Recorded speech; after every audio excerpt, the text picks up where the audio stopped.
recording.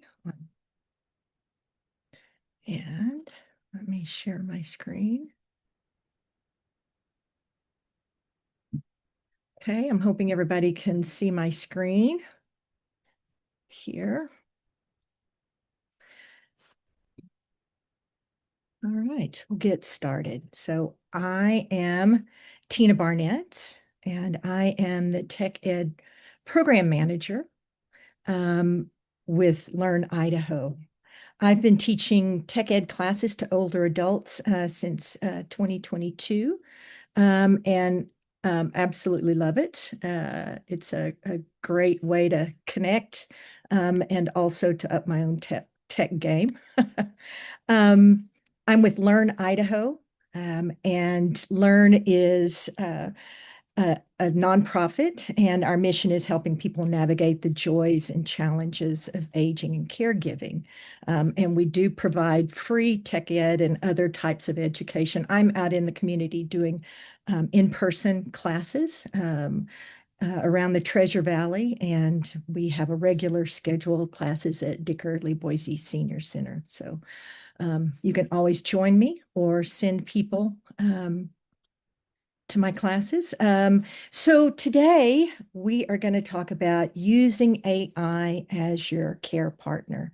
So if you're in this class, you must be interested in AI. And I'm wondering if you can give me a thumbs up if you've got some experience with AI.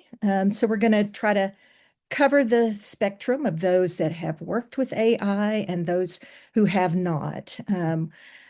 This class, we won't be discussing sort of the ramifications of AI on humanity. That's a bigger topic, and we all have our own suspicions about what might come, but it's here, and it can absolutely be a game changer, helping you navigate all kinds of tasks. So I want to make this as fun and engaging as I can for you. So there will be some time to jump in. If you have something you'd like me to ask AI so you can see how the magic works, you'll have an opportunity, hopefully, to do that. So we're going to talk about using AI from the perspective of using it as a tool for busy caregivers. So what is AI really? It's like having a very smart assistant. Say it's read millions of books, articles, conversations. What's really cool is that you have a plain English conversation with it. It's available 24/7.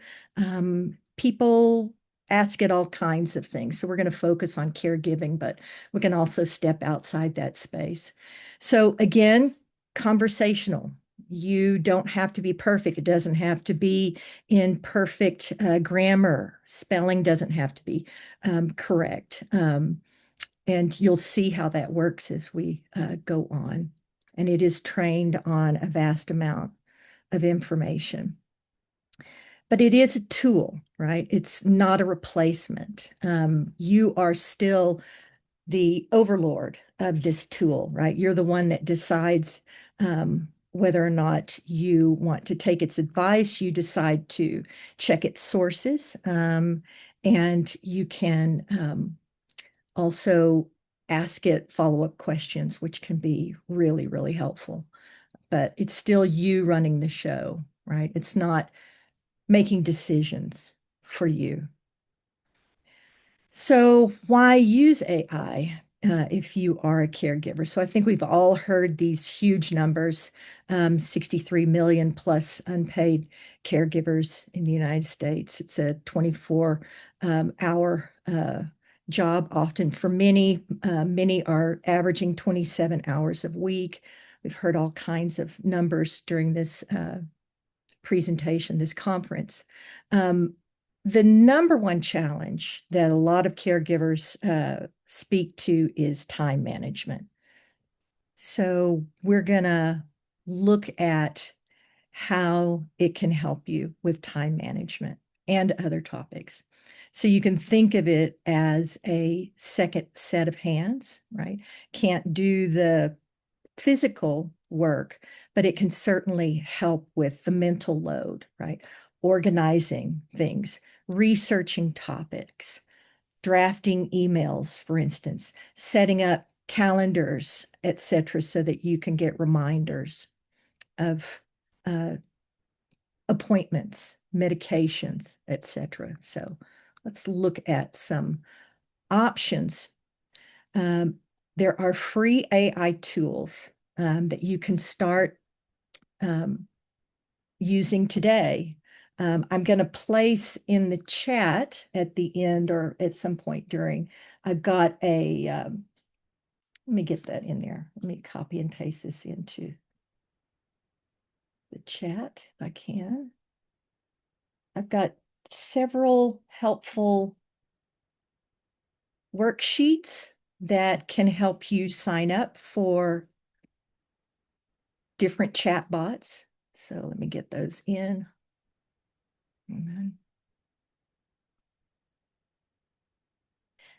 So these are links to my guides, and you'll see that the second guide is getting started with AI assistance.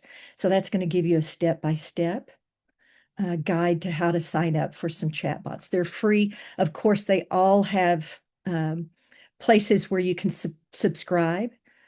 They will limit your engagement, meaning you might time out, you might run out of usage on a day and have to come back another day. I encourage you that once you get started, you could try with one, but maybe sign up for several. You might find that you enjoy one more than another, find it useful, more useful, or you can even switch to a different chatbot if you run out of free on one platform. Okay, so we have ChatGPT, that's by OpenAI. They were kind of the first on the market for consumers to use. I think many of us have seen that one around for a while. There's Claude, which is a little bit different, but they all have very similar response. There's Google Gemini. If you are a Google Chrome user, you may be seeing that Gemini is giving summaries and other sort of AI engagement right at the top when you do a Google search, and you can do a deeper dive. The reason to sign up accounts on any of these chatbots is because they will remember your conversations. If you're using it without signing up for an account, it won't, once you close it, it won't remember that conversation. So you can't really come back to it and keep continuing a conversation. So that's why I encourage you to set up accounts, and that guide, Getting Started with AI Assistance, will give you step by step on how to do that. Okay, so today's demo, we're going to use Claude, and we may pop around to ChatGPT and Google Gemini just to show you how similar they are to each other, but how different they can be and how they respond to you. Okay, so how do you talk to an AI? So there's an art, they call it prompting. That's the word that is used to describe how you engage with it, what you say. It's a prompt or it's a query. It can be a question or a statement, but it's just starting an engagement with the AI. Okay, so think of it as giving directions to a helpful stranger. The more context you give, context means give it more information, help it understand what you're asking. But there's no wrong way to ask. So instead of this, we have this prompt on the left-hand side of your screen. Help me with my mom's medications. Fairly vague, right? If you were talking to a human being, they would start asking you some follow-up questions, which the AI will do if this is all you say. But to save time, go ahead and put as much information in as you think the chatbot might need to make that decision. So be specific about what you need. You can give context, who, what, when is a good sort of guideline or starting point. And then you can ask follow-up questions because it is a conversation. So I'm going to switch my screen. Here we are now in Claude. As you can see, I've set up an account. I'm using a free plan. It says, hello to me. Good afternoon, Tina. This is where I can upgrade. Certainly, they want to take your money. I encourage you to use it for free because there's a lot that you can do there. So here, I'm going to take that prompt that we just saw and I'm going to paste it in to this space, just like in a text message, right? You just start talking. You'll appear on the left-hand side. My mom takes 5 medications. Can you create a simple daily schedule showing which ones she takes in the morning, noon, and night, right? So it's kind of a vague little, it's still a little bit vague. So let's see what it says. So here it's following up with us, right? Do you see that? It's saying, be happy to help create a schedule for your mom. However, I need to know which 5 medications she takes and when each one should be taken, right? So I've started the conversation. Um, and then it'll also ask you what times are the meals they're associated with. So you do have to help it build this schedule, right? With more information. So I had another little one here. Let me just put some example medications in. So here's our follow-up, right? This is called iterating. It's what they call it. It's a big word for just continuing the conversation. Okay. So here I'm going to paste that. There's a beta blocker with food, 2 high blood pressure meds, losartan and hydrochlorothiazide, vitamin D and Celebrex taken with food. So let's see what it does now that I put more information in, but I haven't really answered all its questions. So I'm going to click here on the right-hand side. I need a bit more detail about timing for each medication. So it's still asking me more information. Say I don't know. I'm going to come in here and say, I don't really know timing. What is your recommendation?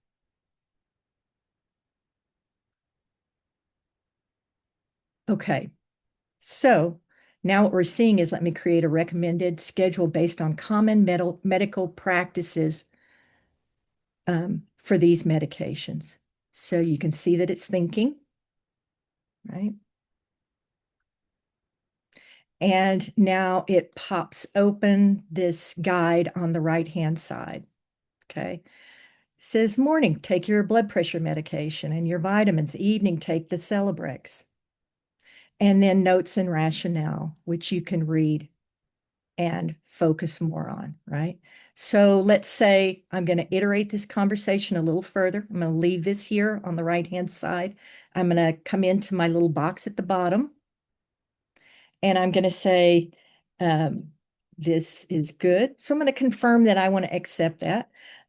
Create a schedule I can copy into a document to give to my mom.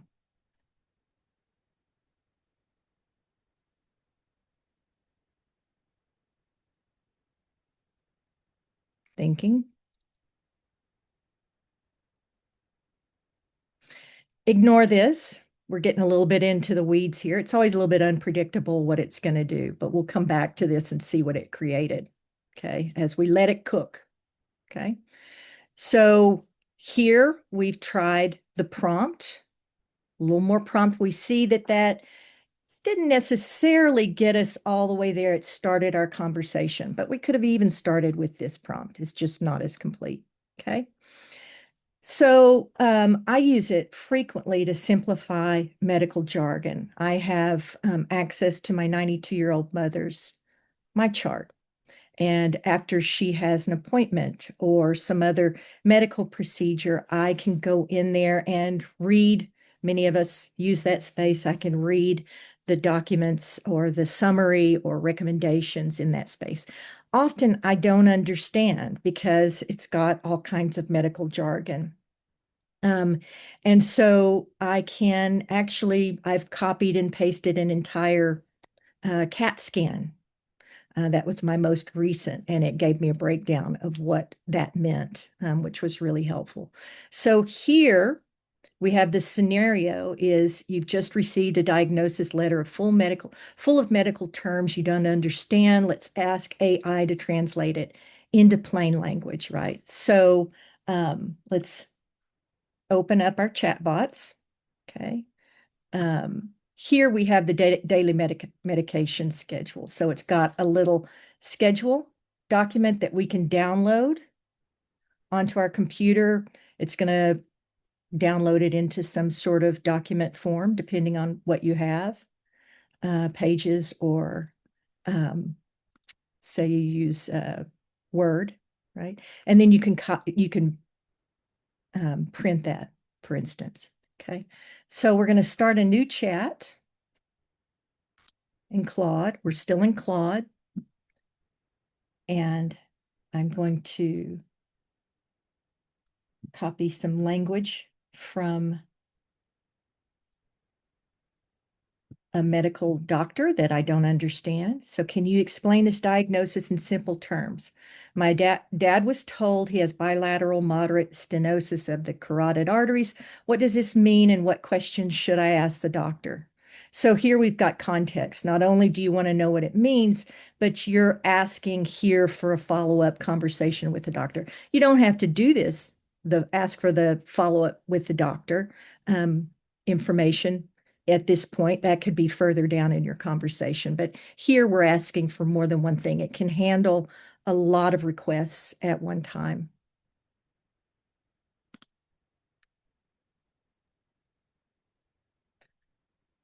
So here is an explanation of what it means, what this means practically, and then important questions to ask your doctor about severity, monitoring, about treatment, about daily life, risk factors, etc. Right? So then it gives you a little pep talk at the end. Good news is that moderate stenosis can often be managed effectively with medications and lifestyle changes. Does anybody want to come off mute and ask me a question? Feel free to do that if you have a question. So here in this space, we can continue conversations or continue the conversation. Say there's something in the explanation that I still don't understand, right? I can still follow up with uh, another question here in the conversation, right? Um, I could say, define bilateral, right? Maybe it didn't define it well enough for me.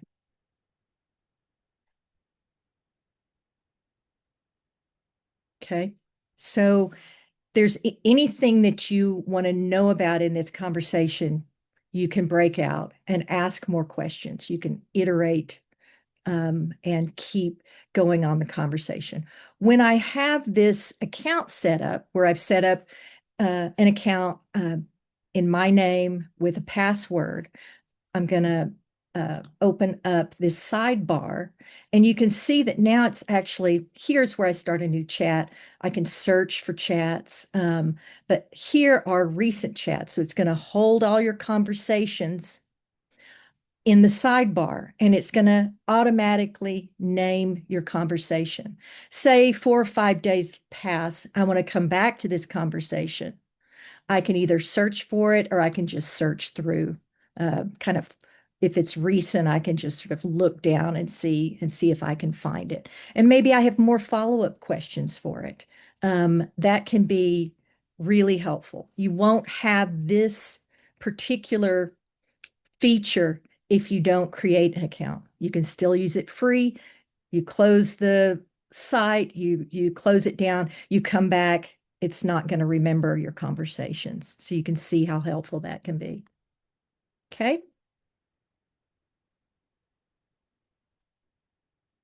All right. So what's another type of activity that we could do? We can organize appointments and schedules. Sometimes often we're taking care of more than one person. at a time, especially if we're sort of that in-between generation, right? So maybe you're juggling multiple doctor's appointments, therapy sessions, your own schedule, say you're still working full time, etc., right? So here's an example prompt. I need help organizing my mom's medical appointments for this month, right? So I'm going to copy that and paste that in. And let's try a different chatbot. So we've been in Claude. And now I'm going to go over and try it in ChatGPT. It's a very similar look, right? So we're going to come into that space there, and we're going to paste our question and ask it. So here is a printer-friendly weekly checkout that you can use and reuse for next month. Okay, simple format, right? And other questions that you can add on, like is transportation needed, medication list needed, etc. Right? So you can't actually print out of this space yet. Some of them are changing, but you'll need to copy it, which is available at the bottom here. It says copy, and you can take that and put that into some other kind of document. Okay. We've got a question here. Are your conversations with AI private? Well, yes, to a certain degree, but you're still, so these, when we use things online, like Facebook is free or AI is free, what are they taking from us? They're taking our attention, our behavior, right? They are learning about how we think and engage. They're in this space, they're training the chatbot, right? We'll talk about safety, what you should and shouldn't put in here. You can delete conversations. I believe that when I delete a conversation from Claude, it's deleted from my site, but it is in no way deleted from Claude's. So they're using it to train their chatbots. And these are large companies, and there are privacy issues for sure. Okay. Hope that answers your question. Yeah, Google search can be used to get all this information. So the question is, how's the best way to access ChatGPT and Claude apps and websites? I do both. So in that handout that's in the chat, there's instructions on how to download it as an app to your phone, how to download and how to use it from the website on your laptop. So I have it on my phone. I have it on my laptop. When I talk to Claude on my account, it syncs. And so when I pull up my app on my phone, the conversation's there. Okay. All right. This is awesome. I highlighted the doctor diagnosis on my chart when I don't understand. It still comes up with words I don't understand. Yeah. So that's what's great about the iteration, right? Is that you are able to fill in the gaps that you don't know, ask for a deeper explanation, and also learn at your time. Sometimes when I'm at a doctor's office or in some kinds of meeting, my brain kind of sits down, as my mother would say, and I don't remember to ask the questions, or I don't retain what they're telling me at a particular time. So AI can be really helpful in helping you understand, which is important. Any other questions? Anybody want to come off mute? All right, drafting messages to care teams.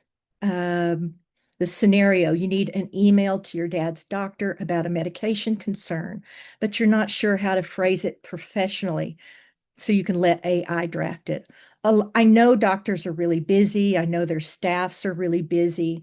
And I want to be as concise as I can be. I don't want to get too off in the weeds when I'm asking them questions, because I want a good answer, and I want to help them understand what I'm getting at. And so here's an example prompt. Help me write an email to my dad's cardiologist. I've noticed he's been dizzy since starting a new blood pressure medication last week. I want to ask if this is normal and whether the dose should be adjusted. And then here you see I'm asking the chat bot to keep it polite and concise. So I'm also in this moment setting a tone. I don't have to do that in the first conversation. It could create a response for me that I think is too sharp or too rigid. And I might ask it, oh, make this a little bit friendlier, right? As a direction that we could go. So here I'm going to copy that into another chat bot. Let's try Google Gemini. So Google Gemini is that space that you're seeing when you're doing a Google search, right? It'll have deeper dive and you can engage with it there, but remember, it won't remember your conversation. So you can set up a separate account to go to Google Gemini, right? So here, let's paste that one in. These things down here are just sort of suggestions, things that it's saying, hey, maybe you'd like to try this. You can click any one of those, right? So, but let's use our prompt. And you can see the interface is very similar, right?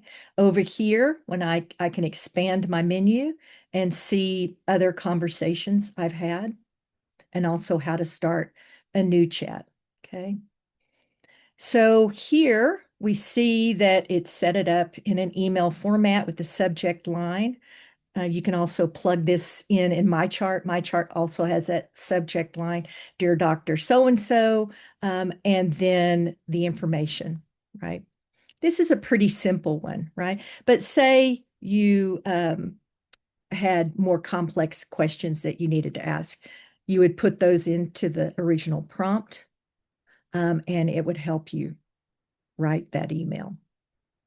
And then you can copy and paste this into my chart, we're typically conversing with doctors through my chart, right? Okay.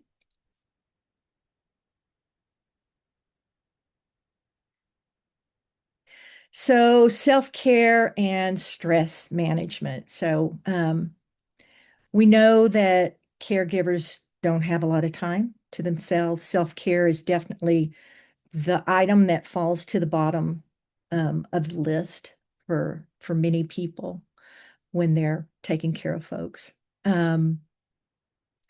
So here is an interesting scenario of how to engage with AI on a more personal level, right? Asking it for help with sort of your personal day-to-day world, right? So the example prompt is, I'm a full-time caregiver for my husband.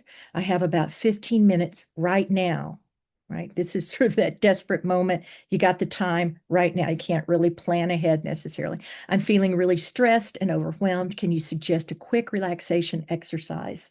And also help me brainstorm ways to build small self-care moments into my week. So let's go ahead and paste that prompt in.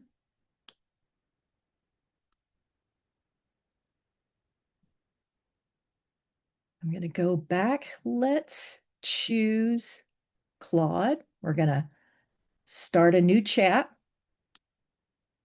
It's important not to mix your conversations up, right? You can see that I try to keep my conversations on one subject. Otherwise, if I had continued this prompt over in understanding carotid arteries, I could type my prompt in here, right? Or paste it in. But it's going to be lost. It's titled Understanding Carotid Artery Stenosis. I'll never find it again. Maybe I want to refer to it again. So a good practice is starting a new chat. Let me paste that in. Okay. And then we're going to ask. Look over at the left in recents, you can see that it's already named it Quick Stress Relief for Caregivers. I can actually hit those three dots and rename it if I want to. Okay. So, well, sorry. I got some kind of prize. I've never had that happen before. I don't know what that was. So here you can see quick relaxation exercise, 5 minutes, right? And so let's try box breathing, which is a powerful and calming breathing technique for nervous systems. Many of us have maybe heard of this one. And then it gives you just a step by step of how to do that and how long, right? Building in small self-care moments. Here's some ideas that can fit into the margins of caregiving. I mean, that's pretty cool, right? While your husband is resting or occupied, keep your favorite coffee or tea and sit down and drink it slowly. It's funny how we often have to be reminded of those very simple self-care tips, but it's nice to have it. Do a 5 minute guided meditation. Even it suggests an app to use, which is Inside Timer, that has free short ones, right? Step outside for fresh air, piggyback on existing routines, play music while doing household tasks, use a shower if you can get one, right? Uh, as a mini retreat, take an extra 2 minutes under the faucet, right? Connecting with others in tiny ways, uh, evening wind downs, etc. And what you'll see at the bottom is what kind of things have historically helped you recharge, even before caregiving. That might help us identify what would feel most restorative to you. So here it's trying to get you to give it some feedback. Maybe it will offer a little bit different advice based on what you're suggesting. So Carlos is asking, will Claude do the same as ChatGPT? Yeah. So we've been toggling back and forth, asking questions to both. Let's go to ChatGPT and let's start a new conversation, right? And let's see how ChatGPT handles this exact same prompt. Okay. So I'm going to paste it in, which is our full-time caregiver. Give me some suggestions for my downtime for stress, right? So we're going to see how Claude answers this, right?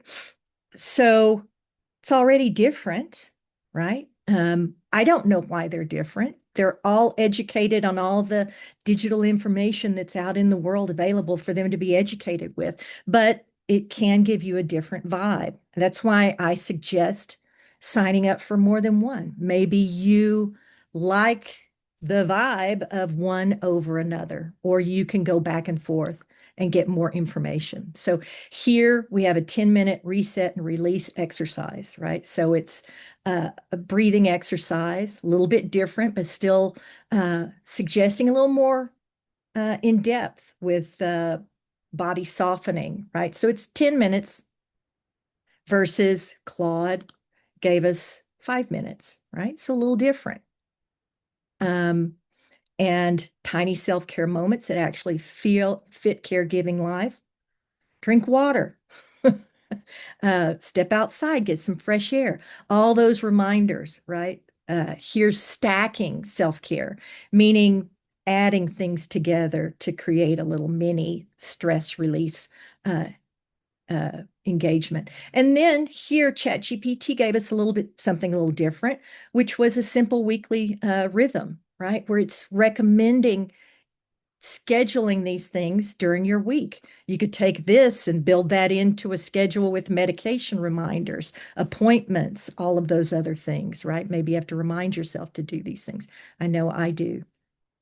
And then down at the bottom, another similarity is that ChatGPT, remember we're in ChatGPT, is saying what tiny habit feels easiest to start this week? When during your day do you feel most depleted? Who in your life would be a part of your support circle, even in small ways? So each one wants you to engage with it. This might be all you need, right? But maybe you want to refine um, what you're experiencing with it. Here you can do that. You can have follow-up conversations. And they do the same thing, but they do it differently. Okay. All right. So tips for getting the best results. Um, be conversational. Talk to it like it's a helpful friend, right? Ask follow-ups. Say, can you make that simpler? Right? Or can you make that more complicated? Or explain it to me like I'm 10 years old. I do that all the time, especially when I'm using it for tech support, which I encourage you to use it for tech support. Um, let's see what we got here. Will getting them free give you the same information as paid for? Huh? Probably just it'll cut you off once you've used it to the maximum of what they're allowing you to use free in any given day. I've noticed that in my free space, when I'm using it in the morning, it'll cut me off. Oh, we're too busy right now serving paying users. It doesn't say that, but I know that's what they're doing, right? For more complex tasks, for instance, I write grant applications in this space. I do all kinds of more complicated, longer conversations. I pay for a chat bot because I don't want to get cut off. But for most people, um, free is going to be adequate, right? Especially if you have more than one chat bot that you've signed up for. Iterate and refine. Remember, iterate is just that fancy word for just keep going in the conversation. Ask people or ask follow questions. Tell it things you don't understand. Or, hey, you don't like the direction it's going, you can correct it and help it answer what you want, right? Like, that's close, but can you adjust the following? Or can you add this in? Or can you take that out? Okay. And always verify. AI is not helpful. It's not, I mean, it's helpful, but it's not infallible, right? So you'd want to check with professionals. You're not just deferring to it for medical advice. You're not, and it doesn't want to do that for you, but it will help you. Um, and, I've used it for creating travel itineraries. I'm going to be in San Diego for 4 days. Help me find hotels and restaurants. And I want to do a walking tour and I need an accessible hotel room, right? And if you do that, especially with Google's Gemini is really good for that because Google's got all those websites. Um, it will give you all kinds of information, hotels, websites for restaurants, etc. I'm not just going to take that information and show up in San Diego and think it's all going to be correct, right? You still have work that you do to confirm, make reservations, follow up, etc. Okay. All right. It's a tool. It's not a medical professional. Remember that you treat it as a tool. It is not the last word. Never share your social security numbers, passwords, financial account details, any of that, because, like I said, we know it goes into the AI brain, and we want to make sure we're not putting that kind of information in there because we don't know ultimately what it's doing with it. Always confirm medical info with your healthcare team. Use AI to prepare for appointments, not replace them, right? And trust your instincts as a caregiver. So AI can support you in the decisions that you make, but you're the decider. So, what are some other ways that AI can help caregivers? Summarizing long documents, right? You can upload documents into these spaces. I'm going to just click over here. I want to make sure we finish on time. So, I'm going to start a new chat and see this little plus sign here. That means you can add files, documents, etc. Say you get a document that you don't understand, you can upload it here as long as it doesn't have personal information in it and ask it to help you understand it, right? So here, if you click on that plus, add photos, files, there are other things that you can do in this space, right? Another little note is you can dictate instead of typing. Okay. And each one has that ability, right? You'll see here in this Gemini conversation, you see that add files over in ChatGPT, same thing, adding files with that plus sign. Okay. So you can practice conversations. Say you have a difficult conversation you want to have with a family member, um, or someone that you need to give some information to, and it's going to be difficult. You can actually have it practice the conversation, help you figure out what you want to say, what you want to cover, and how you want to engage with that person. Of course, you'd have to take that advice and then have the conversation in person, right? It won't do it for you. It won't do the hard conversations for you. You can research resources, find local support groups, respite care, benefits programs, meal planning, right? You can go to your refrigerator and say, I have ground beef, I have a can of chicken and mushroom soup, I got broccoli, and I've got cheddar cheese. What can I make for dinner from tonight from those ingredients? And it will give you recipe suggestions, right? You can also track symptoms. Say you've started a new drug, or the person you're caring for has started a new drug, and you can have it. You can log into that conversation every day and track symptoms, and it will keep those organized for you so that you could say, pull that up and take it with you to your care provider. Even for emotional support, we've heard kind of how that can go a little bit haywire or a lot haywire. Some people have had some bad outcomes, to say the least, from using it for emotional support. But it can be helpful if you remember you are talking to a robot. It's not a human being. And it doesn't really care for you, although it acts and speaks as though it does. Okay. So get started checklist. You can pick one tool to try. Just pick one of them, one of the three that I've talked about. There are others that you could try. Start with one task, simplify a medical document or organize a schedule, or just ask it a question, have it write a little story for you. Say, write a poem for my 5-year-old. She loves, unicorns. Be specific in your ask, give context. Remember that who, what, when, uh, and iterate and learn. So you can ask follow-ups, make it shorter or explain it more simply. And then you can build it into your routine if you find it useful, right? Just because we know about things existing in the tech world doesn't mean we have to adopt them all. There are certain things that we do have to learn how to use our smartphones, my chart, et cetera, et cetera. But just because something exists doesn't mean you have to use it. And oftentimes finding out about it gives us enough information to say whether we want to or not, right? Kind of helps us understand. So what I'm going to do is take a moment. If anybody has um, something they'd like me to ask a chatbot, either come off mute or put it in the message chat here. Does anybody have something they'd like to take a shot at? I have another couple of options, so we've got a little more time. If you think of something, stick it in there, type it in, or come off mute and ask me. So here, let me find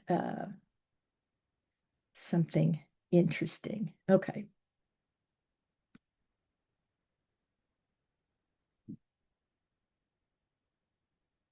Let's see how each chatbot performs.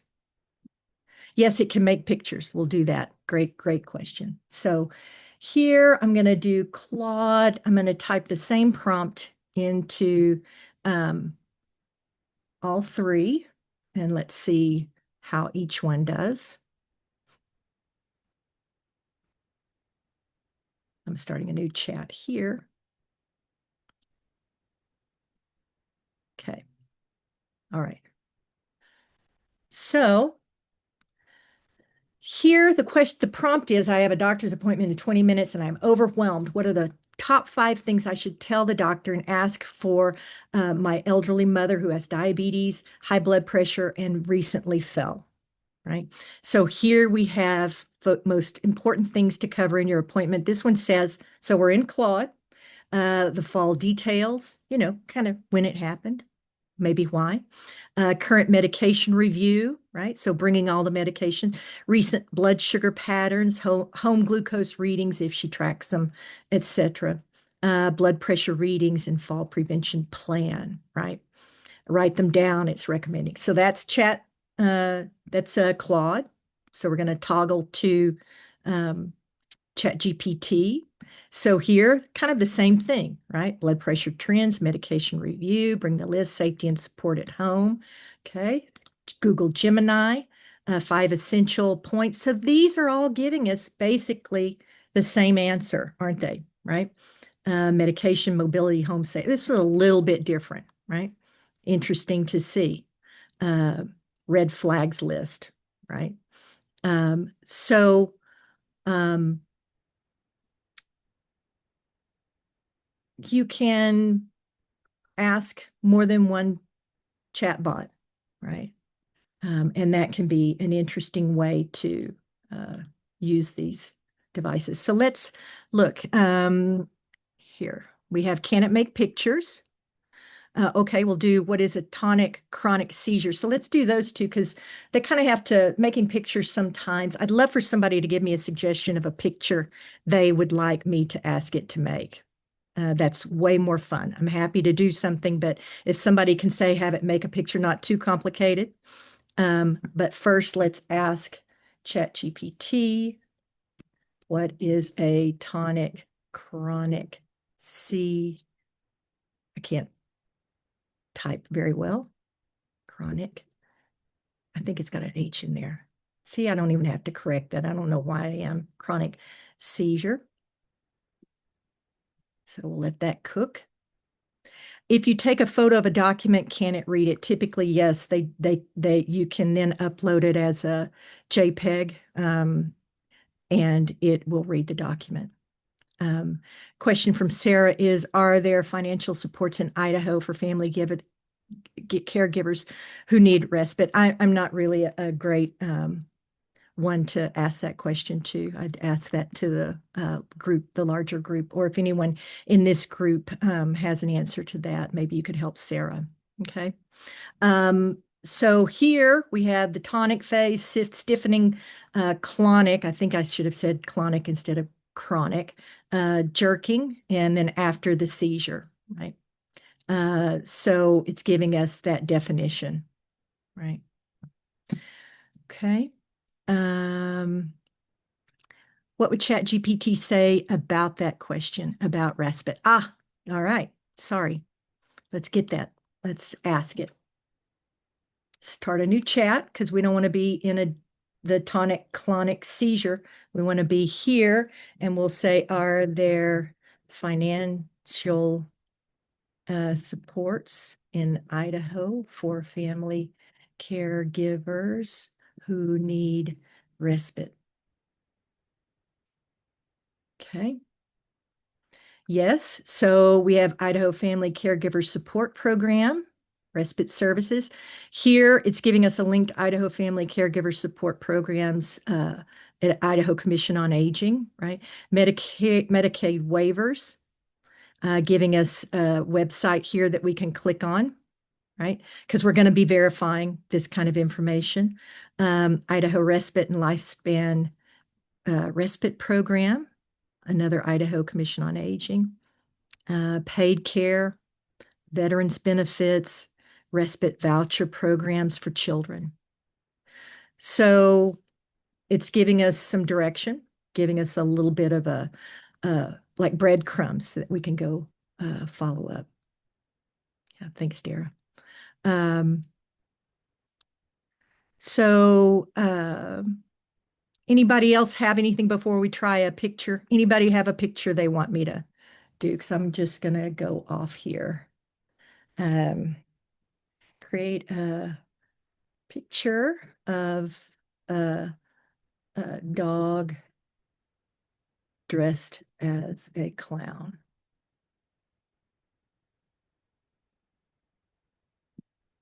Okay, so it's going to cook a little bit. You can see that it's creating the image. We have about 2 minutes. Hopefully that'll be done for us. I see it. It's coming along. There it is. Pretty cute, right?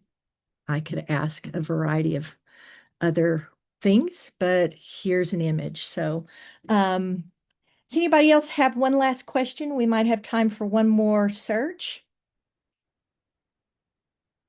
Otherwise, I think what we do is you'll um, want to leave the meeting, right?